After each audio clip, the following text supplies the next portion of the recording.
माँ बेटे की आंखें नम कर देने वाली कहानी। आधी रात में माँ की नींद खुल गई थी और बेटे को बहू के कमरे की बजाय अपने बिस्तर पर बच्चों की तरह आड़ा तिरछा लेटा हुआ पाकर आज फिर उसका दिल आशंकाओं से भर उठा था।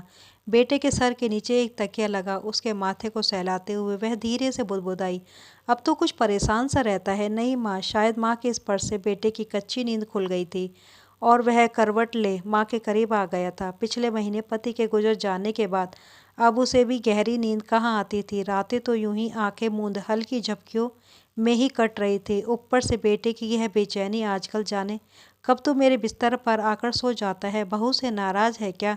नहीं माँ, किसी आबोध की तरह माँ से लिपटने की कोशिश करता इस सवाल को भी वह टाल गया। माँ ने वहीं बिस्तर से सटे मेज पर रखे तांबे के लोटे से एक घूंट पानी पीकर लोटा वापस मेज पर रख दिया था और बिस्तर पर लेटने की बजाय एक तकिए का सहारा ले दीवार से अपनी पीठ टिकाकर बैठ गई थी। फिर क्या बात है बेटा? कुछ भी नहीं माँ। माँ की गोद को छोटे बच्चों की तरह बाहों में भरने की कोशिश करता वह उसके हर सवाल को खारिज कर गया था। बेटा बता ना, तेरी बेचैनी देख मेरा दिल घबराता है। उसने बेटे का सिर अपनी गोद में रख लिया था। माँ की घबराहट महसूस कर बेटे ने अब खुद सोने या माँ के सो जाने का इंतजार करना छोड़ पीठ के बल लेट माँ के दोनों हाथ अपने हाथों में ले अपने सीने पर रख लिए था। माँ, आपको याद है जब मैं बड़ा हो रहा था, पापा ने मेरा कमरा अलग कर दिया था। अपने लिए अलग कमरे की जिद भी तो तूने ही की थी। माँ ने उसे याद दिलाया था। हाँ, लेकिन तब आप मेरे सो जाने के बाद उस कमरे में आकर मेरे माथे को सहलाती, अक्सर मेरे बिस्तर पर ही सो जाया करती थी और सुबह मुझे अपने बिस्तर पर पाकर तू अक्सर मुझसे एक सवाल पूछा करता था, याद है? सोई गहरी रात में माँ बेटे भूली बिसरी बातें याद कर रहे थे। हाँ याद है। अच्छा तो बता, क्या पूछता था? सुबह की कही कितनी ही बातों को शाम तक भूल जाने वाले बेटे को बरसों पुरानी वह बात कहाँ याद होगी? यह सोच माँ मुस्कुराई थी। यही कि क्या पापा से नाराज हो?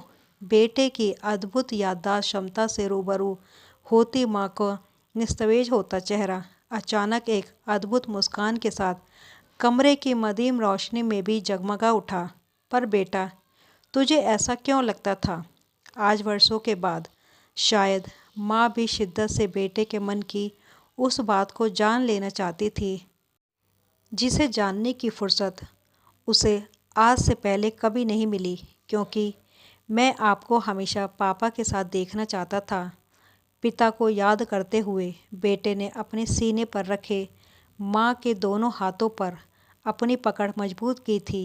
बेटा, मैं भी तुम्हें हमेशा बहू के साथ देखना चाहती हूँ।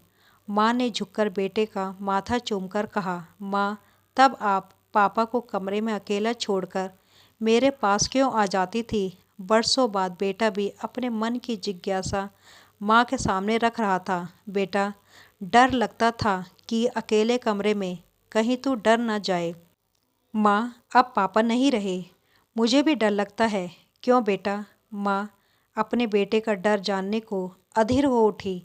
कहीं आप अपने अकेलेपन से डर ना जाओ, इसलिए मैं इसके आगे वह कुछ कह ही नहीं पाया। माँ बेटा एक दूजे से लिपट गए थे और सारे शब्द आंसुओं में बह गए थे।